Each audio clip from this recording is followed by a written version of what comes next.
He's on the 30-yard line. The 20, the 10, touchdown. Hey Mike. Welcome to where are they now? Class of Washington High School. Classes of 2000 or 1981 to 87. Hold on, Brent. We're not yet. Okay. So Mike, this is my daughter. Hello. Guys, this is Mike Suduski. He's in class of 85, right? Yep, 85. Oh, I'm sorry. Yeah. 85. 85. Yep. And I was class of 84, but we're trying to hit all these classes and we're having fun doing it. So Mike's also a childhood, friend of mine as well. Wait, Papa, Long time ago. So Mike, my daughter likes to participate in this a little bit, and she's just as icebreakers. She's going to ask you a few questions. So okay, her name is Brindley, so he has the same name as me. Nice. But no funny. No goofing around. Do this real quick. I'm trying. I'll be professional. I'm trying to get in. Come on. All right, you're on camera. Yeah, hi, Mike. Wait, I can't hear anything. Let me put this in. Hi, Can you Mike. hear me now? Yeah. Hi, Brindley. It is that correct? Yes. Okay. Yes. So I say I got a few questions. I got a few questions for you. Okay, hit me with them. All right. What's your favorite moment in high school? My favorite moment in high school. Well, I had a lot. I mean, with friends and things. I would have to go with in sports, football. I played defense, and I only had one touchdown. It was on an interception against Madison East. So I guess that would be my highlight of making a touchdown on defense for a big lineman. Made my day. Okay. Good answer. Do you have any regrets from high school? I wish I would have studied more. One. Everybody so far said that. Everybody said that so far. Really, I wish I would have. I kind of just my senior year, I kind of just slid through things, and I wish I would have taken drafting classes because I probably would have been an architect. But and maybe some more art classes because I do like creative things. Okay. Okay. If you could go back to 1985, what would be one thing you would do over? One thing you would do over? I would probably join the Air Force 2 years earlier. Oh, okay. I went for 2 years and I didn't know what I wanted to do. And I joined the Air Force and became a firefighter. So I think that's probably what I would do. Good answer. Knowing what you know. Knowing what you know now, when you're back in high school, what would you do first? In 1985, like if you could go back to the knowing future. what you know now, like about the electronics and like everything you know now. Going back to the future, what would you do? I would save my money and buy some stocks that I knew were going to do well. What did you say? You said, I will save my money and buy some stocks that are doing well. Apple, right? Oh, I don't know what Apple is. Apple computers. Apple, Google, Amazon. You'd invest in Apple computers? United Health. Okay, you're done. Okay. You done? Bye. Thank you. I just dropped. It can go. Oh, Micah. So sorry about that unprofessionalism there. Oh, that's great. I thought it'd be kind of cool to. I like it. Okay. For everybody.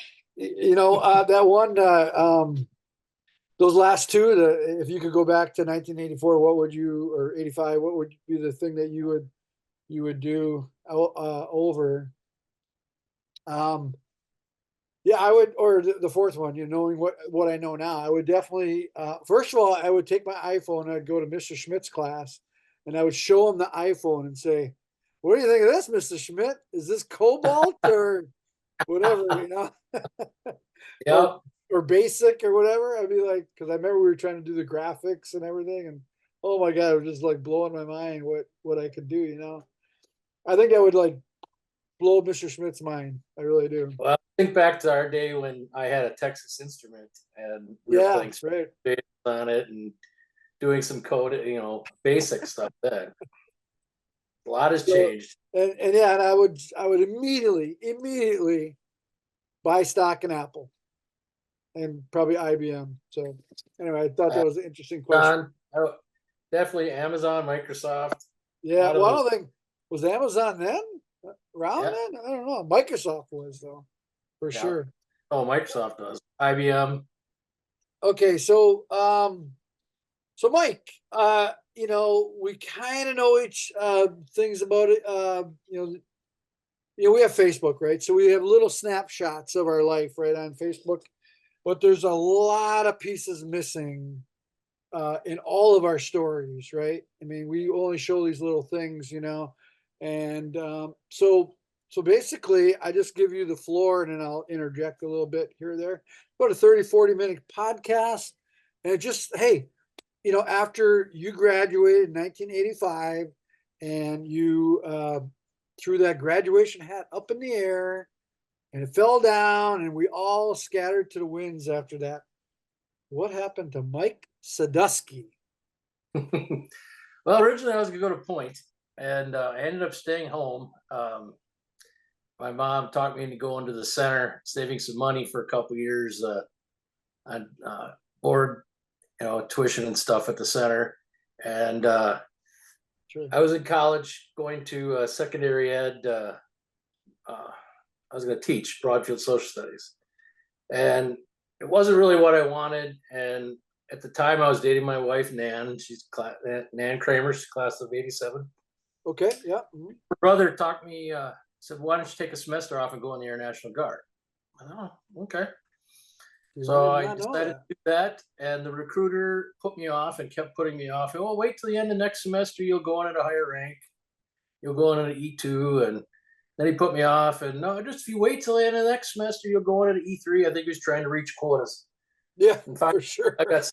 I got sick of it, and I went to the Air Force recruiter. And I had all my ASVAB, all my stuff taken, and physical, and I said, "I want to go in." And he's like, "What do you want?" "I'll sign right here." I'm like, "No, no, no. I want firefighter. If I can't have firefighter, I want avionics, jet engine mechanic, HVAC, something I could use when I got out. I really That's wanted smart. fire." Yeah, that's very smart. And my wife wanted everything but firefighter. And they called me the next day with firefighter. So I left a month after that, and that was the best decision I ever made. Sounds like it. Yeah. So I got some great training, grew up quite a bit. Mike, I think we all, as you know, I went in the Army. I went in the military too, and grew up those first couple of years. Became a man. We all became men. Yep. After, I mean, we thought we were men in high school. We weren't. We weren't. I tell Yeah. my kids that. I'm like, yeah, you're not there yet. But yeah, so I went over to Germany, and where'd you do your basic training at? Air Force does all their training down at Lackland in Texas, Lackland Air Okay. Force Base.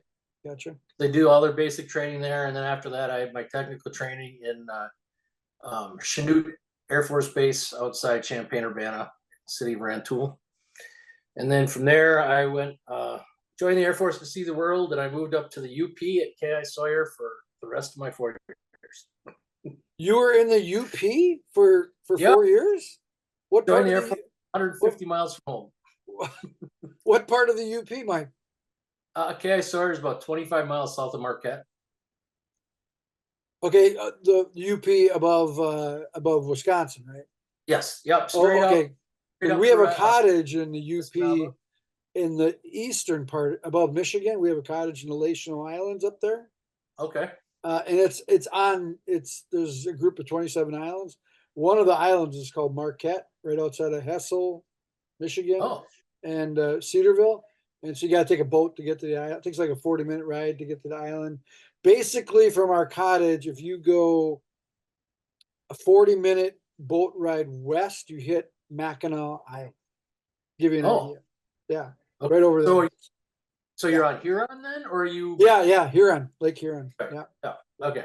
I mean, it's my wife's family has had it for like 85 years, something like that. And Oh, that's neat. so all the families like kind of come up there every couple of years, and it's kind of hard. We every time we go up there's so many people up there. We like to go up by kind of like ourselves, We want it to ourselves, me and my family.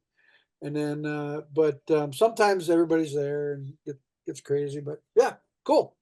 So you Nice. spent my sister was up in Holton. You know where Holton is? Yeah. Yep. Her husband was an Army recruiter. My sister Tammy. Okay. Her husband was an Army recruiter up in Holton. So I don't know how far Yeah, that the is. Houghton Hancock area, I know it. I know it well. We've camped up there, and we've gone to Michigan Tech parties that they had there, and different things. And we've had fun there. Our house was right on Lake Superior when we lived in Marquette, and then I would drive out to the base 25 miles because Nan was working in town, and it made more sense for us to stay in town. So then she worked every day, and I was working every other day. So I would only have to drive out base one day, work 24 hours, come home. So it was easier for us to live in Marquette. Okay, so Nan was working, had a job in town while you were Yep. in the My first year I was yeah. in by myself. I lived in the barracks or the dorms. Mhm. And then we got married 1 year after I was in. Wow, I never knew they had a base up there. Yep. That's crazy. It closed in the early 90s. Oh, did it really? Yep. I was gonna say my base in Germany, Dexheim, Germany, closed during the Clinton administration. That's what this was. Yeah, they gave it back to the Germans, and yeah, that whole deal. But okay, cool. So is that kind of close to the Boundary Waters, or No, that further no, west, maybe? they're over towards Minnesota. Boundary Minnesota. Waters are toward Minnesota. Yeah. Okay. I've always wanted. I think I was a professional kayak guide and instructor for like 18 years. Had my own business 15 of those years, and I always wanted to go to the Boundary Waters. I just never had a chance. But I did do some guiding in Upper Michigan in the Lachino Island on Lake Huron. So that was In cool. high school, I did stuff like that. I did canoeing through a Y camp out of Boulder Junction. And between my sophomore and junior year, I did an 18-day trip in northern Saskatchewan. Wow. We did 225-mile circle on the Churchill River, shooting a lot of rapids, and that was a pretty cool trip. Wow, cool. So that's kind of like the same style, of canoeing that the Boundary Waters is. Yeah, I taught canoeing down here too. I just loved canoeing because we did it in Wisconsin. When I worked with, like, during the summers, I do like summer camps for kids and stuff too down here. And my wife's a school teacher, so we do like all her school summer camps. And there was a lot of it was kayaking, but also some of it was canoeing as well. So I gained those skills from Camp Tampawingo.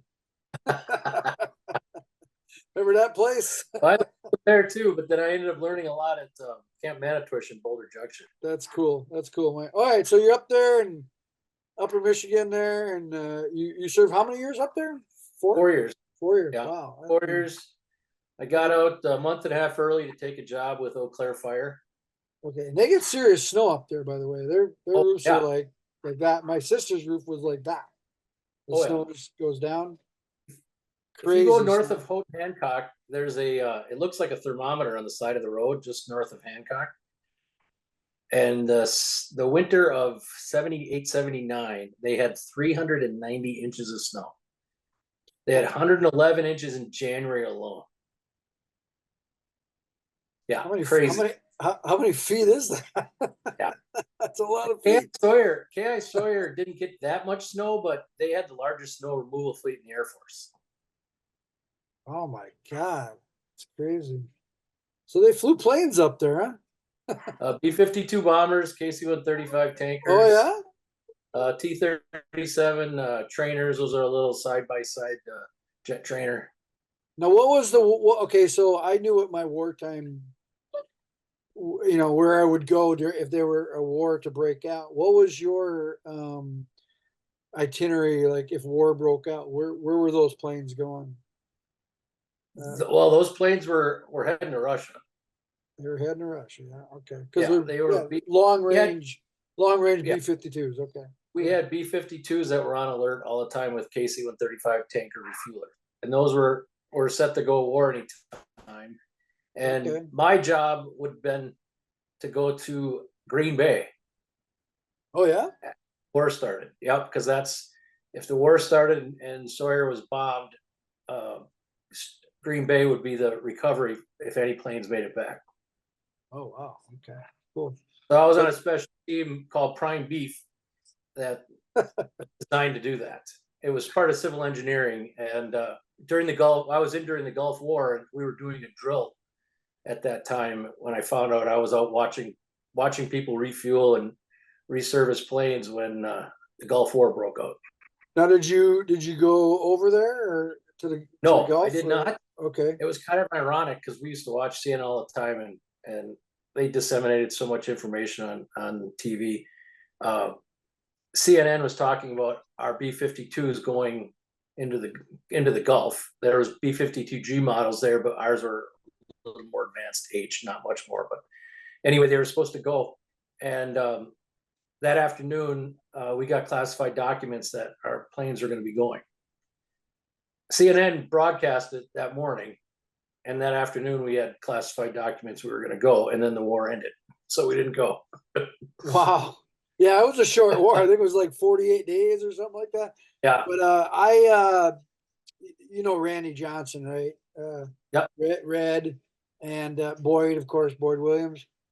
Boyd and Randy and I from Washington High School, we served in 377 Maintenance Company in Manitowoc during that wartime. And we were called up to go, but as you said, the war ended so quickly. I mean, we were just basically like waiting to go, did the power of attorney, did all that, Yeah.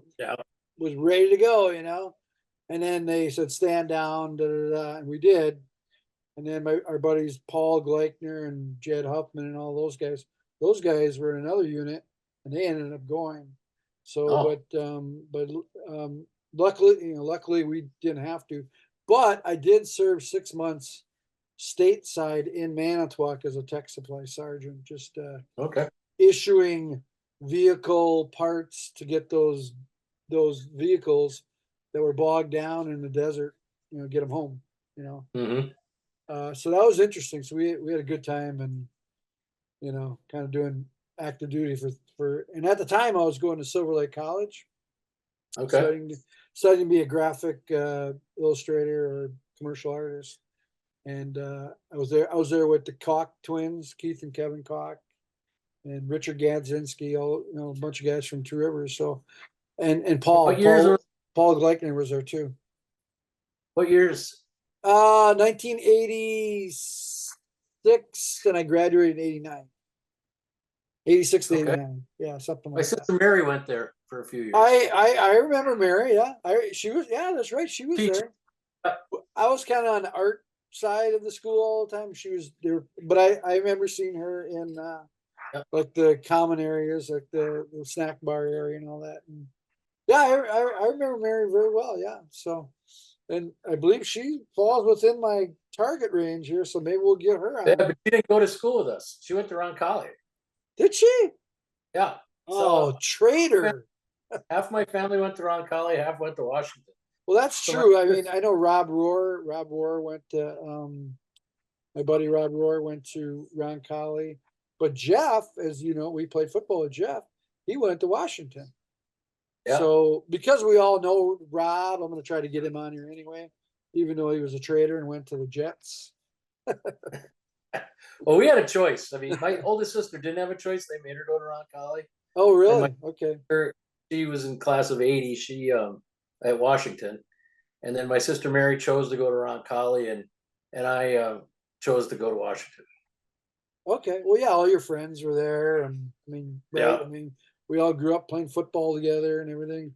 Rambler program, junior Ramblers. Yep. So it would have been. I mean, me too. I mean, it would have been tough to go to another school, for sure. And then I was a big Raider fan anyway. And I was, enjoyed, going to see the games. And Roncalli didn't. To me, wouldn't have had that same feel. But yeah, I'm glad you did go to Washington High School, Mike, because I got the pleasure of playing ball with you. Yeah. And that was a good time. Too. Yeah. Yeah. Yeah. So okay, so you're in the military. What's next? What's next for Mike and Nan? I got out a month and a half early to take a job in Eau Claire. I got hired by Eau Claire Fire. I was testing all over the state of Wisconsin, and Eau Claire was the first to hire me. And we were there 5 months looking at houses when Green Bay called, and we made the choice to move to Green Bay. Green Bay is awesome. I lived there for 5 years. I loved it.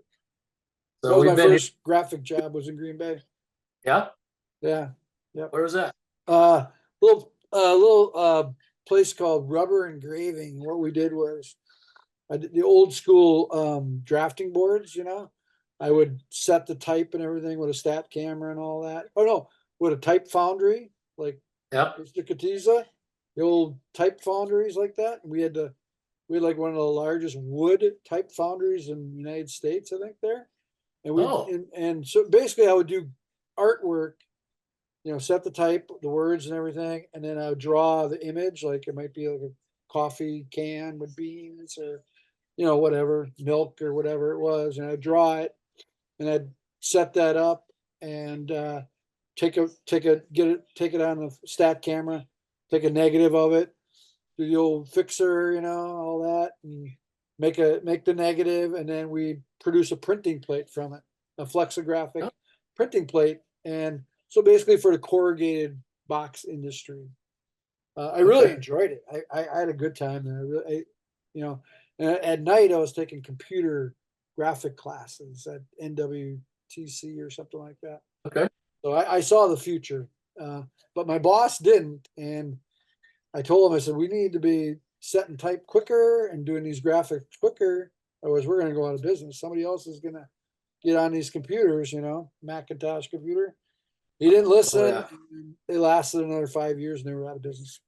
So I moved on to Milwaukee and met a guy there working at Kinko's, and he asked if I would help him with his fledgling art advertising agency in Florida. And I just broke up with my girlfriend. I moved to Florida, and that's how I got here. So in '94. So anyway, back to you. So so you got Eau Claire Fire, then that's the fire department of Eau Claire.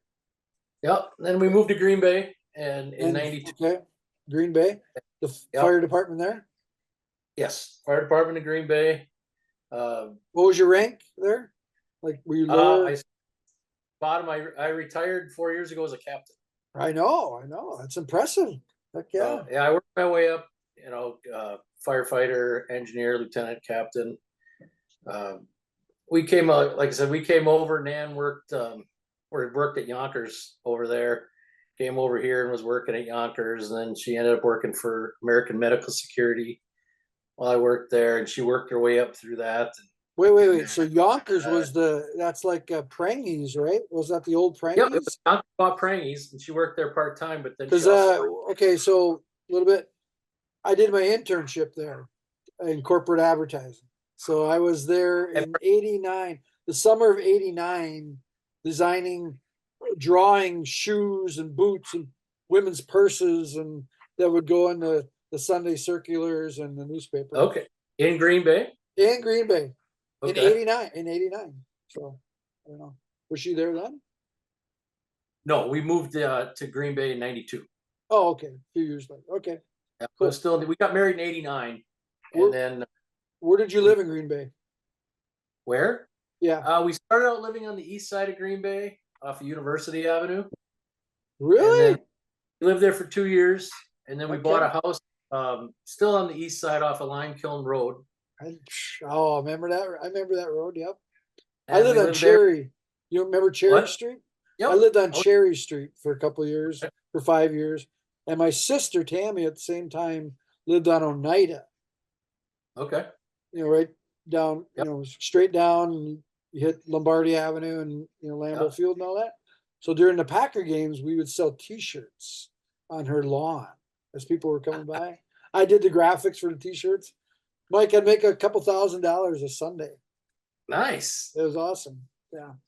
So anyway, so you're University Ave and Lime Kiln?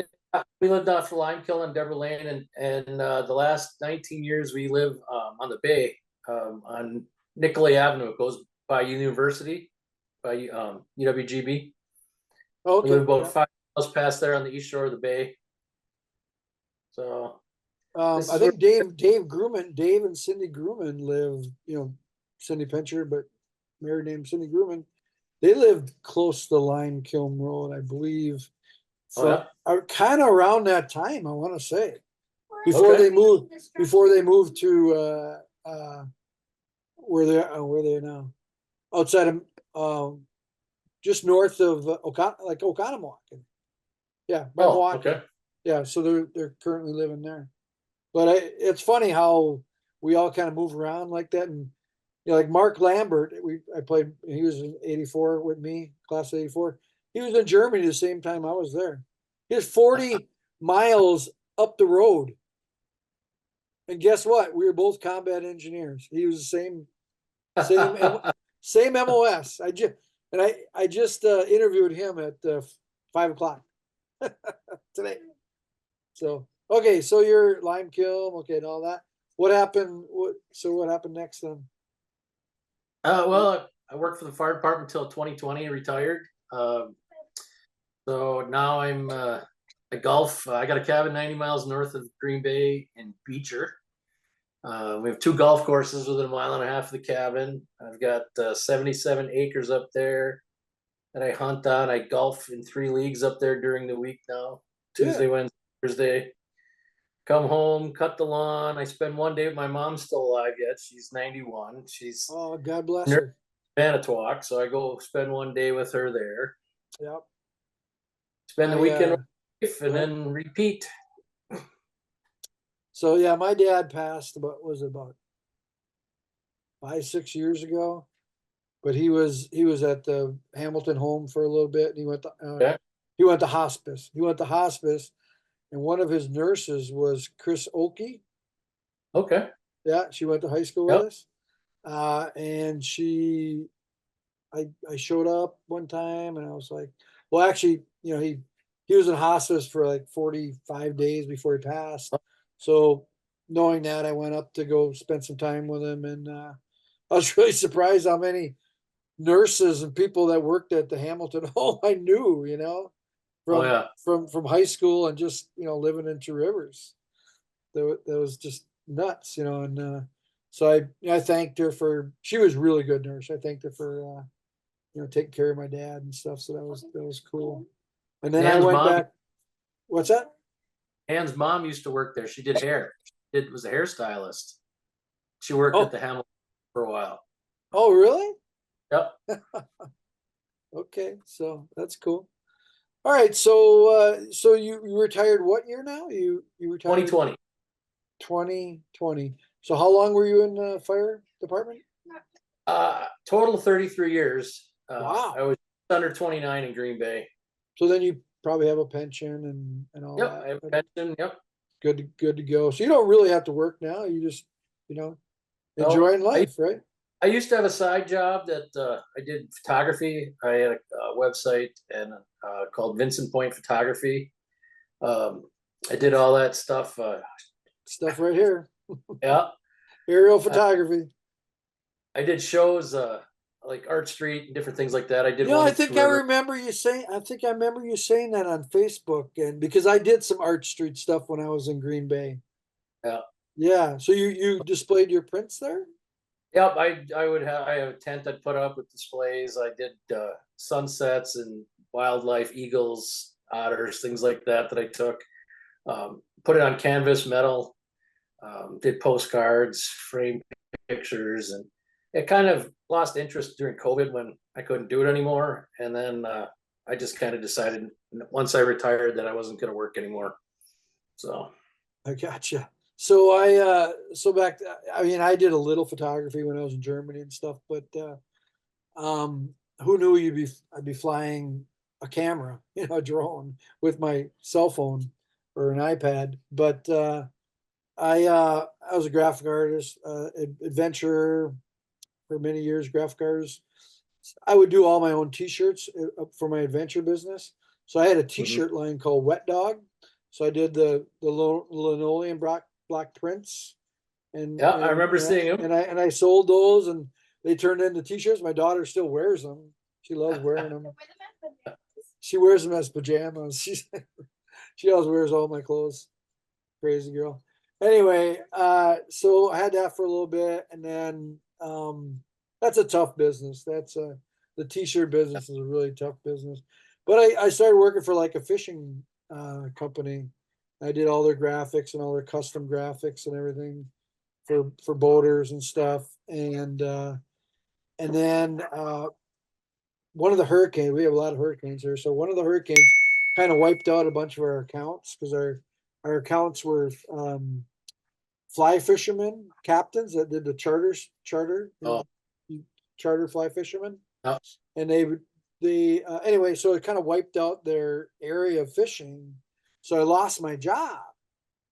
And then I saw this ad on Facebook, and it said Drone Command Live in Tampa. Become a drone pilot. We'll teach you how to start a drone business. And I was like, this is God sending me a sign or something the day I lost my job. So I went and paid for the course. I think it was like $200. And I didn't even tell my wife I lost my job, you know.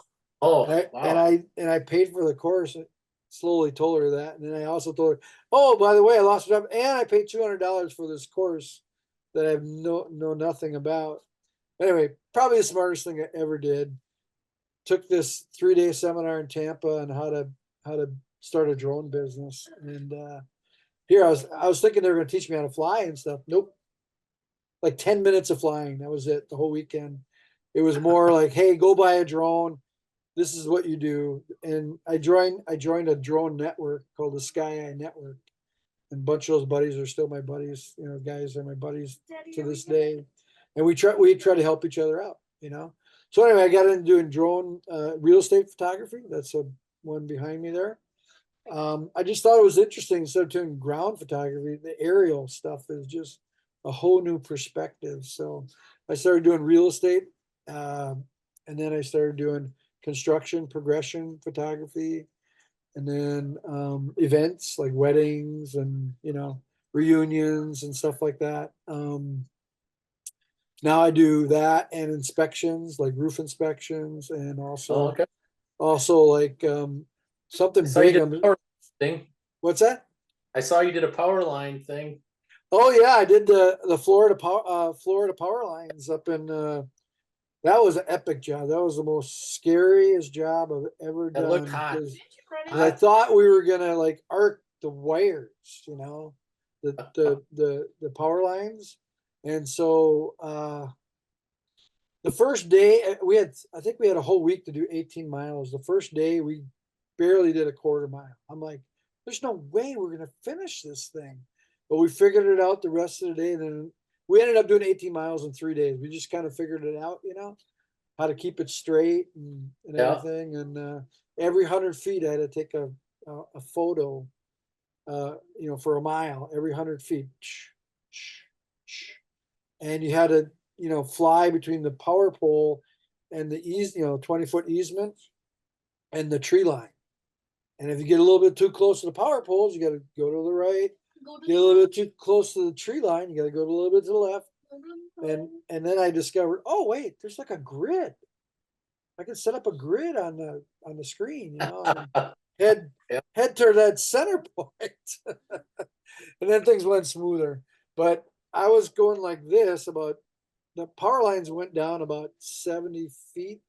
The poles were 90 feet, but the lines would drape down about 70 feet. And I was flying about 40 feet, you know, taking photos. And then 5 feet above me was another drone. Okay. Going the opposite way, taking video. Oh. And I got a video. I was like, go right past each other like that. That was the only way we could do it. We had to do video, and we had to do photos, and we had to brand them with the company's logo and all that, and timestamp them and everything. It was epic. It was a big contract though, so it was a lot of fun. So that's probably what you saw. Looks like we got about 4 minutes left. You met Nan in high school, right? I think. Yeah. I knew her in high school, dating right after, not long after I graduated. A few months Oh, so after I graduated. you guys didn't date in high school? Nope. Okay. I found my wife on she was on I was doing an outward bound adventure kayak trip where you bring all your food, all your water in the Everglades, and I think I had like 8 people going, signed up, and she was one of them that signed up with her girlfriend, Oh, and we hit it off like on the islands out there and on the Outer Barrier Islands or by the campfire and stuff, and instead of driving home with her girlfriend, she drove home with the guide, me. nice. Brittany's like, woohoo. And we've been literally together ever since. I think I stopped by her house when she had a condo and just for like a night and stayed like a week, and then decided, hey, I like it here. We've been together ever since. I never went back to my apartment. I I got all my stuff, put it in storage, and just we just stayed there. Bro moved out. A few years later, we got We've been- married. 5 years in last January. What's that? We were married 35 years already last January. Wow, Mike, that's amazing. I think Yeah. we're going on 14. So yeah. And Brinley's 10. You believe that? She's 10. She's turning 11 in I am 11. 13 days. May 29th. May 29th, 13, something like that. And Brody's 13. So, Okay. so they came along later, and yeah, I never thought I'd marry. I never thought I'd have kids, and what a blessing, right, Mike? So where are you at in that stage? How old are your? I don't have any children. We never had children. Oh, I thought you had children. I'm sorry, Mike. I didn't know that. We don't have children. Okay. Just the two of us. We have cats. Nothing several wrong. cats. Nothing wrong with that. We travel. Steve Uh, Steve Wachtel, Steve Wachtel, my buddy. He doesn't have any kids. He's never married. I'm trying to get him on this podcast, but he's like a nuclear physicist. So Oh. he travels all over the world trying to teach other countries how to do their nuclear program or something. I don't know. He doesn't think he's got an interesting story, and I'm like, Steve, dude, who wouldn't want to hear about that? So that's great, Mike. Hey, if you ever want to, we got about a minute left. If you ever want to get into drone photography, I'm your man. I can teach you how. I can tell you everything you need to know. It's a great Okay. way to take photos, man. It's up there in I've the thought about Great doing North it. Woods. I was Yeah. thinking about buying one for muskie fishing, so I could have it up above when I'm fishing. There you go. You can see the dark areas in the water. Yeah. So we got a little less than a minute. Mike, it's so great catching up with you, buddy. You look great. Tell Nan hi. We got our reunion coming up. I'm going to be in Two Rivers on the 12th of July. But thank you for your time. If anybody wants to do this, let them know. It's all about having fun. And she says, "Peace out."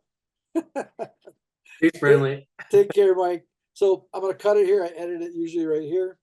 All right. Thanks for the invite. You betcha, man. You bet. I got Rudy tomorrow night. I texted him today, asked him if he was doing it. He's on his way back from New Jersey. Yeah. I'm going to try to get Dalkey and all those guys. I'm going to try to get your whole class, of course. I know you guys pretty well. And I'm going to try to get, Nan's class too. So I think. Hey, guys. Hey, that was a lot of fun, man. I'm really having fun with this. I really appreciate you guys tuning in to where are they now? Class of 81 to 87. If you like this kind of content and want to hear more from your classmates, please like and subscribe, and we'll see you now. But first, take care, guys. Until next episode. First of all, that's a long time ago. And I don't think I would do anything over. I'm a person who likes to live in the day and for the future, not in the past. Okay. Knowing what you know now. Knowing what you know now, when you're back in high school, what would you do first? So knowing the technology, Brian, that you know now, and if you were, take that hot tub time machine down back to 1984, what would you do first?